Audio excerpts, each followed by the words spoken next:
Today, we become legends. Hey, my name's Inter, and welcome back to the channel for the 11.7 Summer Rewind update notes. This is a pretty crazy patch, honestly. I'm very excited about it. There's basically a crap ton of returning items coming. You can see some of them on screen here. We have some FATALIS, we have Stone-Cutting Sword, we have Hide the NEMEAN Lion, an absolute favorite. We have a Chile. We have this item, which I will not spoil for you. So it's a pretty exciting patch, super excited to play on it. Let's just jump right into the notes. So first up, we have some new skins. We have Count Archer Cupid, Count Charmer Aphrodite, High Honor Mulan, Summer Fun Medusa, and Mr. Squishy Mia. Medusa's Deathmatch, the 3v3v3 game mode, is going to be returning in this patch, so you get to play that again. There's a bunch of Joust changes here as well. I'll scroll past them for a little bit.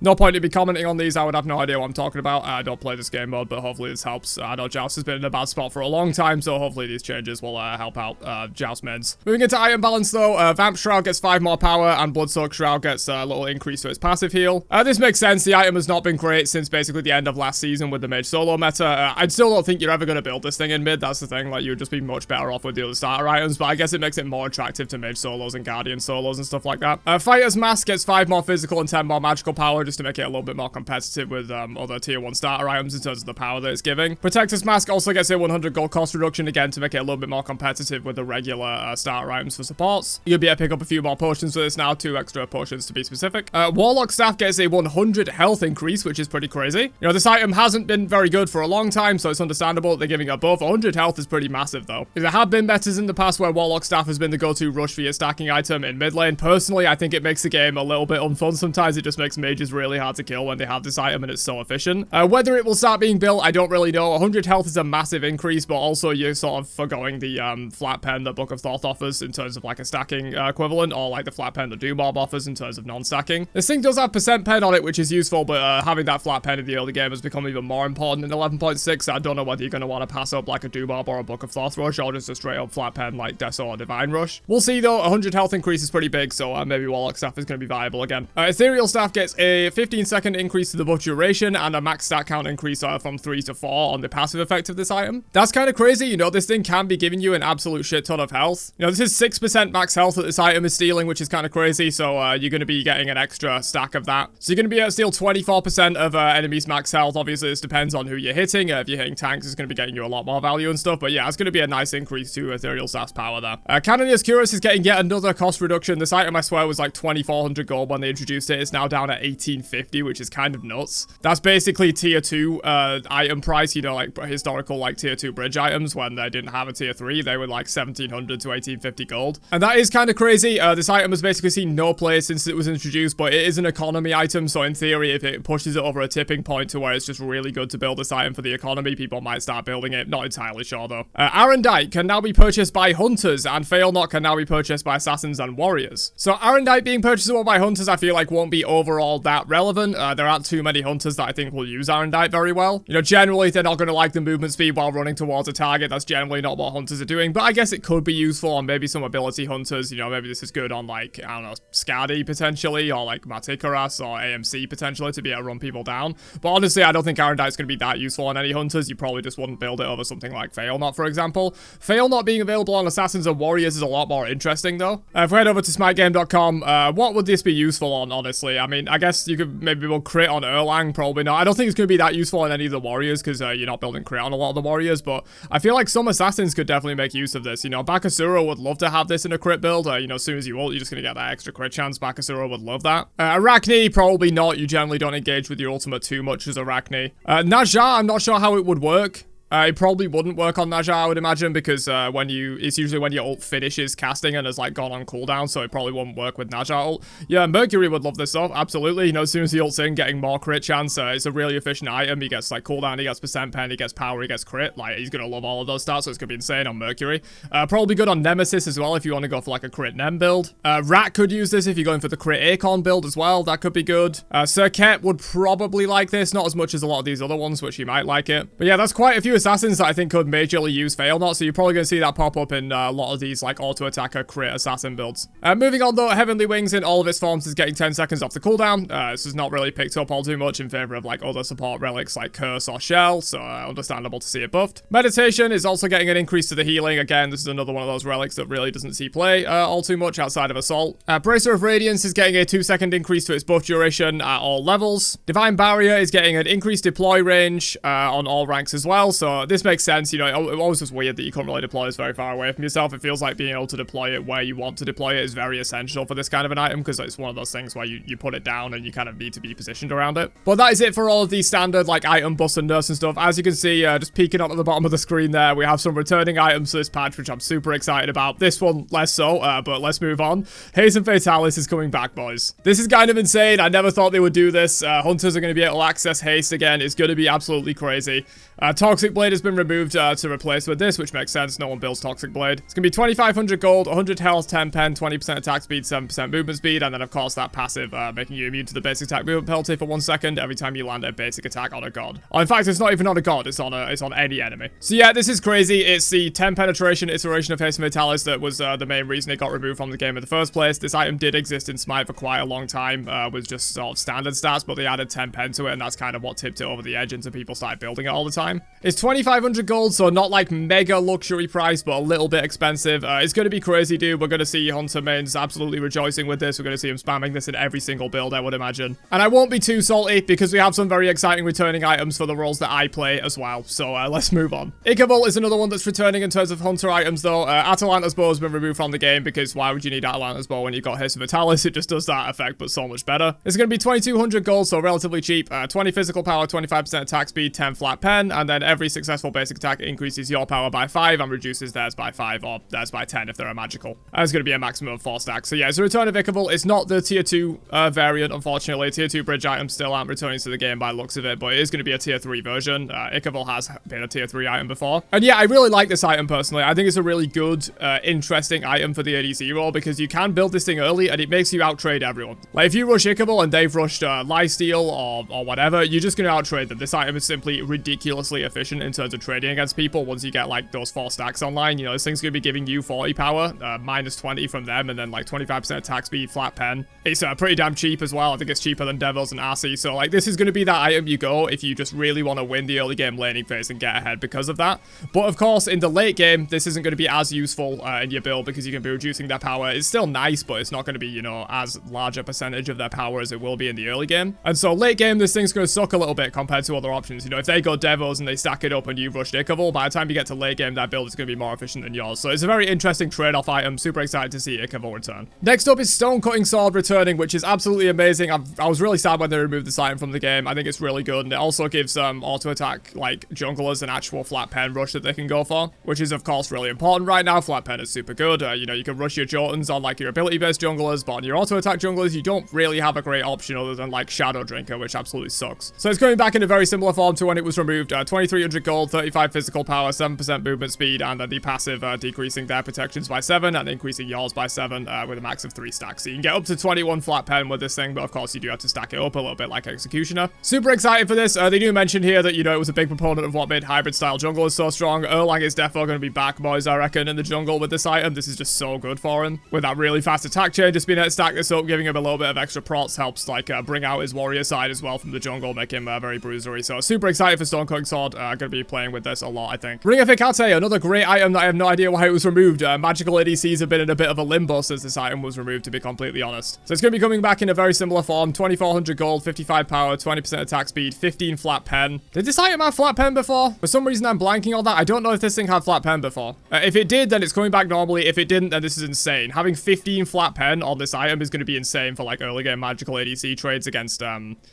like physical hunters. It's going to make it very competitive with rushes like Arcee and Devils as well, because they have flat pen and magical ADCs don't get access to that flat pen in the early game, so this is going to make them incredibly competitive. And of course that passive, each successful basic attack applies a hex and empowers you, increasing your magical power by 5% and decreasing theirs by 5%. So basically it's a little bit like Ichabod but for magical ADCs. This item was part of the reason magical ADCs were so competitive for so long. When it got removed, they really just didn't find a good replacement. You know, like Telkine's Ring exists, I guess, but it's not really that great. Bancross Glyph exists, but it's not that great. Oh, yeah. It had lifesteal on it before, right? Instead of magical pen. I'm almost certain that's true. It might not be, but I'm pretty sure it had lifesteal instead of pen before, so this is definitely going to be a worse trade in its favor. Not having lifesteal does kind of suck, but 15 flat pen is massive. So yeah, super exciting. Should give magical ADCs a bit more life. Maybe the return of Freya, who knows. Then again, Freya likes haste and ring first items, so would she even build this first? I don't even know. She probably would. This just seems ridiculously efficient with the flat pen on it. Next up for returning items is Anchile. So this was, I wouldn't say a fan favorite, but it was quite a popular item that was really good in like certain niche situations. Of course, it's not returning in the full bruiser form. It doesn't have power and protections on it. They're still standing by that change, which I think is dumb, but they're standing by it. So it's going to be coming with health instead, magical protections, and HP 5, and then of course that passive, whenever you take magical damage, you shockwave silence everyone around you for 1 second.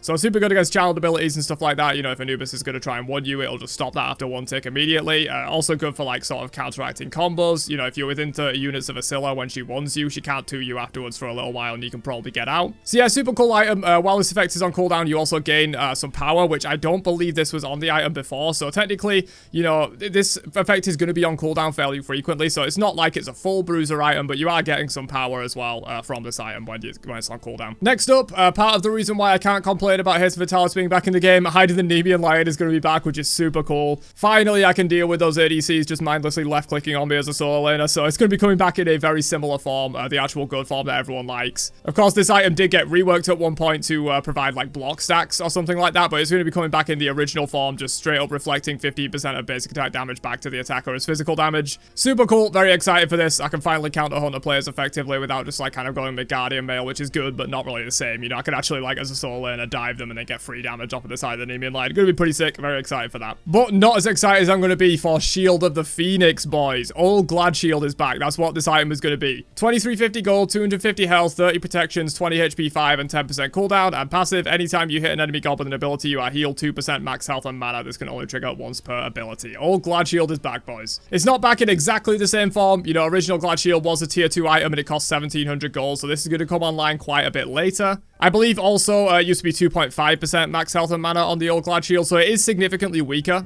You're going to get it online 650 gold later, and you're going to get a slightly weaker version of the passive. The base stats might be ever so slightly better, but honestly, I don't think they're much better. I think maybe it had 150 health on the original Glad Shield or something like that. But finally, it's back, and you can also build Glad Shield with this as well, you know, for your users that really enjoy that kind of stuff. Obviously, King Arthur can build both of those. So yeah, it's going to be super exciting. You're going to see me spamming King Arthur with this. It's going to be super cool. Very exciting. Moving on, though, we have Shifted Shield up next, which is going to be returning. I believe this is the last one as well. Last but not least, it's time to shift things up with the return of Shifted Shield.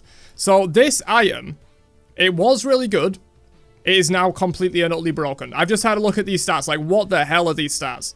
So it's 2400 gold, pretty middle in cost, not super cheap, but not super expensive. 300 health, 30 of each protections, 20 HP 5. And then, of course, that passive, while you're over 75% health, you gain 30 physical and 45 magical power. And while under 75% health, you gain 20 protections. I assume that is of both kinds. So, of course, there's no base power on the item because bruiser items aren't returning, as I mentioned. But you still get 30 while you're above 75% health. So when you do your engage or whatever, you can hopefully get out a little bit of extra damage. Or when you're just clearing waves at full health, you can get a little bit of extra power for wave clear. But honestly, though, while under 75% health, you gain 20 protections. Isn't this item just completely and utterly broken? Like, whenever you're below 75% health, you have 300 health and 50 of each protections on one item. That is just insane. Like, I believe Old Hide of the Urchin fully stacked was 250 health and 51 of each protections. And I believe it didn't have HP 5 as well. So this item is like original Hide of the Urchin, but even better, and you don't have to stack it. Like, I know it also gives you a little bit of extra physical power if you want to when you're above 75% health. This item just seems completely insane. I feel like everyone's going to build this. Of course, the stats are much more tank oriented now. You know, if you're below 75% health, which is going to be a lot of the time, you're getting no power benefit from this. So I can see why they've gone this route with it. You know, junglers probably aren't going to want to build this item too much, especially not in the early game, which was the main problem with like bruiser jungle items. So I guess it's a smart way to do it. You know, tanks are going to want this, but junglers probably aren't going to want this. But this just seems insane as a tank item in general. Like, honestly, fuck the power that it gives you, which is crazy for me to say because I love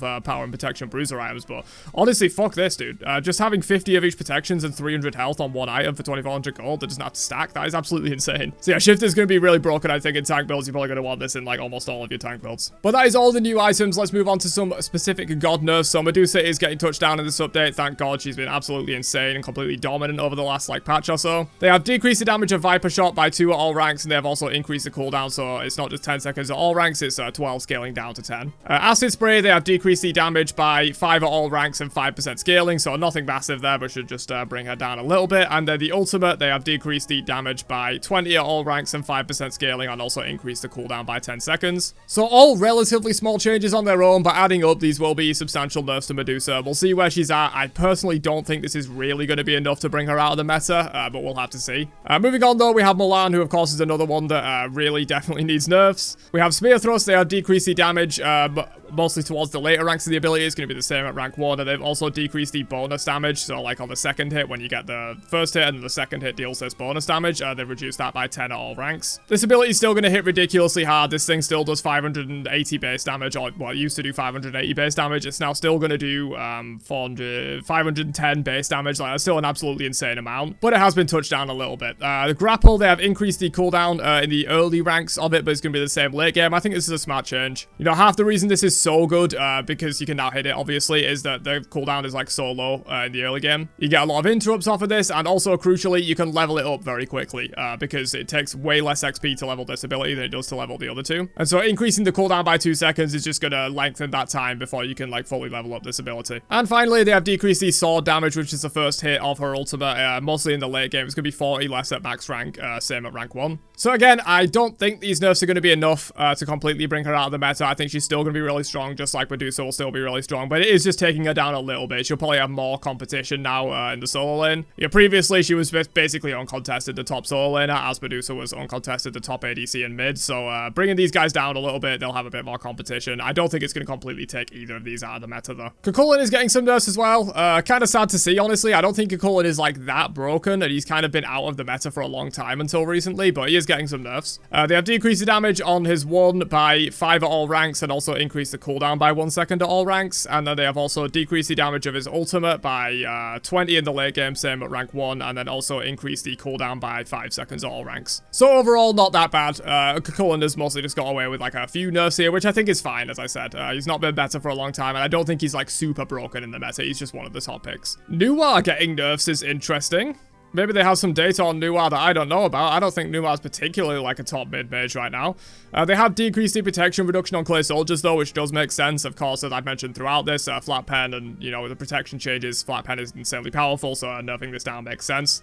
And they've also increased the cooldown of her 3 by 1 second as well. So yeah, nothing major for Nuwa, but maybe they have data saying that Nuwa is like really overperforming right now. Janus with some nerfs makes sense. Janus is definitely kind of insane right now. Of course, mostly in high level play. You know, you're going to be looking at sort of, honestly, Masters Plus for Janus to really be dominating. He's probably just like decent in Diamond, and as you get lower in the ranks, like, it's just going to fall off a lot because Janus is like super hard to play and utilize. But yeah, at the top level, he is absolutely dominating as always, pretty much. They have decreased the damage of his 2 by 10 at all ranks, and they have also decreased the scaling bonus on his 3 by 5 at all ranks. So insanely small nerfs. This isn't going to impact Janus at all, really. He'll probably still be strong where he is strong, which is mainly in high ranks. Agni, they have decreased the damage scaling on his passive by 2% per tick. I believe this ticks like maybe 5 times, so about 10% scaling there. They have also increased the cooldown of Flame Wave, mostly in the late game, so it's going to be 2 seconds longer in the late game. That is a pretty substantial nerf. And then they have also decreased the damage of his ults by 5 at all ranks base, and also 5% scaling. So reasonable Agni nerfs in my opinion. These are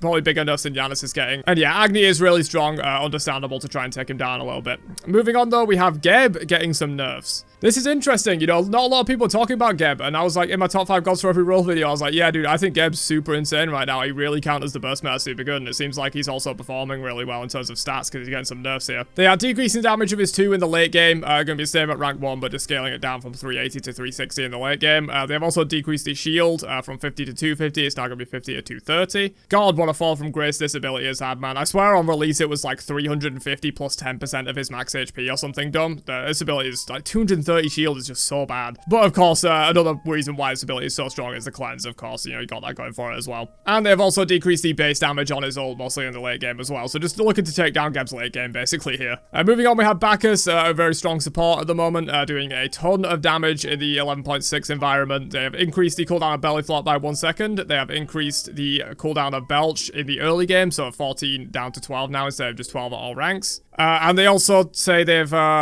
increased his ultimate cooldown from 12 seconds at all ranks to 14 down to 12 seconds. Dude, that is an impressively low cooldown for Bacchus ult. Now, of course, this is a typo. I assume they have increased the cooldown of Bacchus ult, but they've clearly just copy-pasted what was here, and that's not actually what it's meant to be. So we don't know, but there will be some kind of cooldown increase to Bacchus ult, I assume. Thanatos getting some more nerfs. This is interesting. I do feel like Thanatos has fallen out of the meta a little bit, but I'm not necessarily opposed to giving him more nerfs, because 11.6 did bump him back up a little bit. So they have decreased the damage of Death Scythe by 5 at all ranks, and also increased its cooldown in the early game, so it's going to be 14 scaling down to 12 instead of just 12 seconds at all ranks. This change is pretty impactful. And they have also decreased the pen on Scent of Death by 5 at all ranks, which is going to be very, very impactful. You might want to start leveling this ability again now. I know a lot of people have stopped leveling it. I personally still level Scent of Death second on Thanatos after Death Scythe. I think the flat pen is just so valuable. But now you probably do want to do that, because it's going to be 5 flat pen at rank 1. If you leave this thing at rank 1 and start leveling Soul Reap and you only start putting points into this at like level 14 or something, you're just not really going to be getting a lot of value out of that pen. So you probably do want to start putting points into this thing now, because 5 pen is just not going to make that much of a difference. You know, it's literally half the amount of pen at rank 1 on this ability, so you probably do want to start putting some points into it now. Moving on, we have Thor, another god that, yeah, probably does need nerfs. He's been in the meta for like a year and a half, just refuses to come out. They have decreased the base health by 15. They have increased the cooldown of his 3 from 10 seconds at all ranks to 12, scaling down to 10. So they've done this change on a lot of different gods, just trying to bring down their early game dominance a little bit. And then his ultimate, they have decreased the initial hit damage by 20 in the late game and also 5% scaling. And they've also decreased the arc damage by a lot. God damn. So this is literally halved at all ranks, the arc damage. And you do get a lot of value from this when you land down and like cast the rest of your kit. So that's actually a pretty substantial nerf to like the ult damage and like Thor's general combo from ult as well. So some pretty solid Thor nerfs there. Definitely expect him to fall out a little bit. Moving into buffs, Hades is getting a decreased cooldown on his ultimate to 70 seconds in the late game. That is kind of crazy, man. You know, the lower this ultimate cooldown goes, you know, I don't know what that's going to be, probably like 40 something seconds with max CDR. You know, you're really going to be able to catch people out now when they don't have bees, they don't have Aegis, they don't have their own ultimate to get out of this. Kronos getting some buffs. They have increased his base health and physical protection. They have decreased the mana cost of his 2 to just be 60 at all ranks. This makes sense. 80 mana is a lot for this kind of an ability when you rank it up. And then they've also decreased the cooldown by 2 seconds flat as well. So nothing major, but Kronos just getting a little bit of a bump up. Kabrakan, they have decreased the cooldown so it no longer scales down on his 1. It's just going to be 14 seconds flat. And then they have also increased the protections gained per stack from his 2 by 2 at all ranks. Ymir, they have increased the damage dealt debuff on Frostbite from 10% to 15%, so that's pretty substantial. You can obviously quite easily get this passive applied to people and just reduce their damage output. And they've also decreased the cooldown of his freeze to 14 seconds at all ranks instead of 14 down to 16. So this is pretty impactful. In general, what I used to do on Ymir, and might still do, I'm not entirely sure, is I put 3 ranks into the 2 before I start leveling the freeze. But now maybe you just want to like straight up max out the 2 before you start leveling the freeze, because I mean, you do increase the stun duration, but you're not going to be reducing the cooldown of it anymore. Yo, what is this, dude? Your Moja's getting buffs. I think this is a first in the entire history of Smite. This god has only ever been nerfed. That is kind of crazy, dude. Honestly, the god is not weak. That's the thing. The god is not weak. It's just she is incredibly hard to use. And now that there's no pro play to kind of influence high level ranked and, you know, have a C play in SPL, just no one really plays this god, and the people that do play her, you know, you have to be really insane at the god and insane at the game to actually get the maximum value out of her. And she just absolutely feeds her brains out in low ranks, which drags her win rate down substantially. The god is not bad. But honestly, if they want to buff her, sure, I guess. It's a really cool god in my opinion. I do like when she sees play, and she doesn't really see play anymore now SPL's gone. So yeah, honestly, I'm fine with this, but I will be on the record as saying I don't think Yasuo needs buffs. I think she is absolutely fine. I think she's still pretty strong. She's just very hard to use. They have increased the healing on her basic attacks from 0.2 to 0.4. They have increased the slow on Riptide from 10 to 15, and then they have decreased the ultimate cooldown. Oh, so it now scales down to 120 in the late game. Dude, that is the biggest change here, absolutely. Being able to get more Yasuo ults off is going to be absolutely crucial. But yeah, that's kind of crazy, dude. They have actually buffed Yasuo. That is definitely a first in the history of Smite, I think. Next up, we have Fafnir. They have decreased the cooldown of his 2, so it now scales down to 14 seconds instead of 16 at all ranks. And then they have also increased the duration of his ult, substantially in the early game. It's still going to be a minute in the late game, but it's now 40 seconds at rank 1. Dude, that is kind of crazy. Honestly, I don't think Fafnir is bad right now. I think Fafnir is absolutely good. He does require, like, a decent bit of team communication to work, like, fully effectively, because you want your transforms to get a lot of value and have your team ready there to follow up, and have your team, like, group up for your Dragon Form 2s and stuff like that. He does require a bit of team communication and strong play overall from, like, everyone. But honestly, this God's strong, dude, and that's a massive buff. You know, his level 5 is going to be completely nuts when he has 40 seconds of Dragon Form. Yeah, be ready for some Fafnir, dude. Be ready for some Fafnir. Next up is Erlang. Oh my god. They brought the knockup back, boys. Holy shit, I was not expecting this. So they're not completely reverting the rework or anything. They're keeping all the other rework changes, but they're just straight up giving him turtle form knockup back. Oh my god, that is crazy. Surely Erlang's gonna be broken, because they gave a bunch of other buffs to compensate for losing for this knockup when they reworked him. Like, they gave him the damage reduction on his one. They gave him the fat protection scaling on the shield for the turtle form. Yeah, surely Erlang's gonna be nutty, man. Like, the new shifter shield, stone cutting sword, this knockup being back. Erlang's gonna be completely dominating in this patch. Yeah, be prepared for some major fucking Erlang nerfs in the coming patches, dude. I can't imagine this god is not going to be completely dominating the jungle and maybe even the solo lane as well. But of course, balance aside, I'm super excited about this. Erlang was one of my favorite gods for the longest time, and then when they reworked him, it just took away his entire identity, losing this knockup, and he became a god that I very rarely play at this point. So this being back is super exciting. I'm going to be spamming some Erlang in the jungle and solo lane. Super cool to see. Next up is Chak, who is getting 100 more base damage on his 1, decreased mana cost on his 3, so it no longer scales up to 95 mana. That is expensive, dude. Gonna be 75 at all ranks now, and then they've also increased the damage on his ult in the late game mostly. Nox getting some buffs as well. They have increased the magical power per stack on her passive from 3 to 5%. They have increased the damage scaling on Siphon Darkness from 100% to 110%. God damn. That is so much scaling, man. That is crazy. And then they've also decreased the mana cost of Shadow Step from 90 at all ranks to 75 at all ranks. That's fine. What do they say here about this? While Nox may not be performing the best in all roles, she is performing significantly worse when built damage. We want to give her a couple of small offensive-oriented buffs across the board. Yeah. They really don't like Nox being a support mage. I do.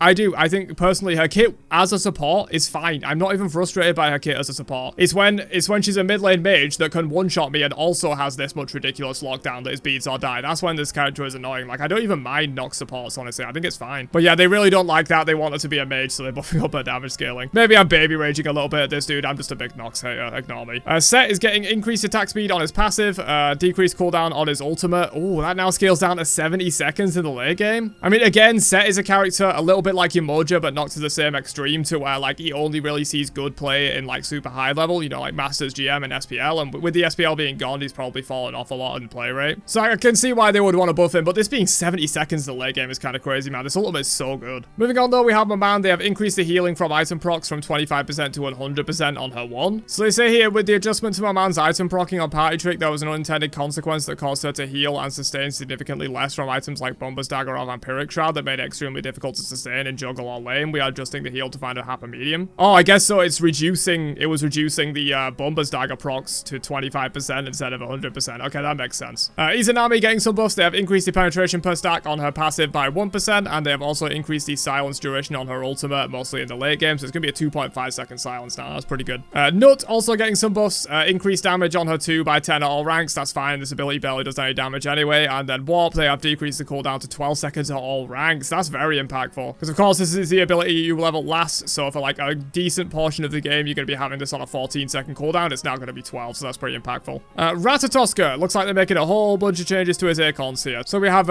increased power and increased healing on all of his tank Acons, the tier 2 and both the tier 3s as well, and then they've just increased the power on the other Acons as well. And finally, we have increased base health on Ra, increased damage scaling on his 2, and decreased cooldown on his heal. Now scales down to 13 seconds in the late game instead of being 15 seconds flat. But that's it for the patch. Honestly, a pretty crazy one, dude. This is very exciting to play with. There's some really cool god buffs, especially like Erlang getting the knockup back, and obviously the returning items all the way up here is a very long patch. Where are the items? Here we go. These returning items are going to be absolutely crazy. Shifters are going to be broken.